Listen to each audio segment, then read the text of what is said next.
Ouais, président. Oyo eza nango masolo na yo apesa ntango nde ozomonaka baya baye lendi me bulu eza te po toale na mwa réunion eyebi kaka mambo badei wana tolegisi nozomona baya ya bango deja baye apart kaka Chico Tempo aye te, Patrick pa aye te me petit na yo wana aza kuna mopanzala te ble wana banini Eric tokamwe lelo abimeli biso lokola bana oyo bautaka na Israel babengana bango babwaka kokota bani me abimi kaka ye omona wana eza BV Alain Kasongo Anakonde Gelo Antiflamme Samador talaka bango yo mozomona bon Kasongo.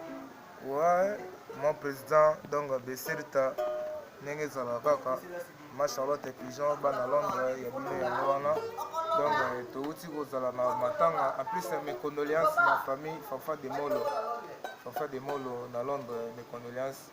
Bana Pesantango, tous toujours ensemble. Nabino, ce peut tout outil Golela, Negonabiso Mogo, Lek Naya Perdakie, et Matanga, toujours na Matanga, quand Nengezala.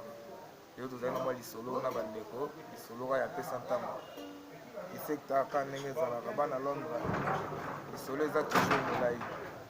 Merci. Bana Londres bana kingo pesa ntango kese bino yango c'est bino kaka salutation na bino bana Londres ka nde aleka songa lobi tozalaki na mwa matanga dei banini mes condoléances. Konde yango wana mosika don trois olobeza te mwa lisolo ezalaki kaka yango wana tovandaki tovandi mwa bomo deja ye esi alobi nyonso neyampona te esekaka kaka mosika oyo eza facile ya koda olide abengaka koleba yango towana mamawa donc po mpena olobela te etikisa bida nyonso tu balondo tu bambote ebele mama Charlotte Pigeon mpe bambote ya tro emolide nyonso ibame ya nzambe na nyonso dovedi be na nyonso kwa na tukuwa